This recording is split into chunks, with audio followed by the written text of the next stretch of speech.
માંગરોળના માંડવી ઝાપા પાસે આવેલ નવનિર્મિત શ્રી હનુમાનજી મહારાજ મંદિર કળશ સ્થાપના મહોત્સવ, નવનિર્મિત શ્રી શનિદેવ પુનઃ પ્રાણ પ્રતિષ્ઠા એવं શ્રી કાળ ભૈરવ દાદા પુનઃ પ્રાણ પ્રતિષ્ઠા મહોત્સવ અંતર્ગત ભવ્ય 3 દિવસની સુધી ધર્મોત્સવનું આયોજન કરવામાં આવ્યું છે, જેમાં તારીખ 10/4/2025 થી 12/4/2025 સુધી વિવિધ ધાર્મિક કાર્યક્રમનો ભક્તિમય વાતાવરણમાં માંગરોળ શહેરના લોકો લાભ લઈ ધન્યતા અનુભવી રહ્યા છે।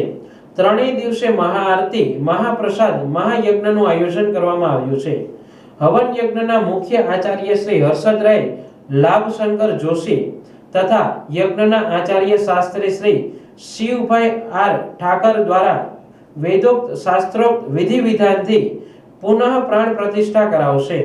પ્રથમ દિવસે મોટી સંખ્યામાં બાળાઓની ઉપસ્થિતિમાં વાજતે ગાજતે જળ યાત્રા નીકળી હતી, જેનું વિશ્વ હિન્દુ પરિષદ દ્વારા પુષ્પવર્ષા કરી સ્વાગત કરાયું હતું।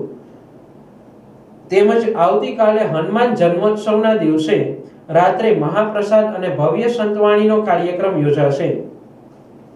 બજરંગ દળ મંડળ દ્વારા માંગરોળ તેમજ આજુબાજુના વિસ્તારના ભક્તજનોને આ 3 દિવસીય મહોત્સવમાં ભક્તિમયમાં ભાગ લેવા માટે આમંત્રણ પાઠવવામાં આવ્યું છે।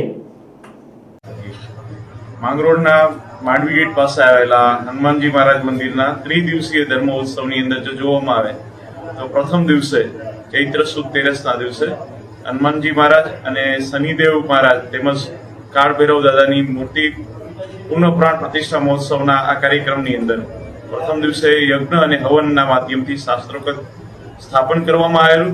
બપોર બાદના સમયે બાલિકાઓના માધ્યમથી જળ યાત્રાનું આયોજન કરવામાં આવેલું હતું કે જેમાં પણ બહોળી સંખ્યામાં નાની બાળાઓ જોડાયેલી હતી।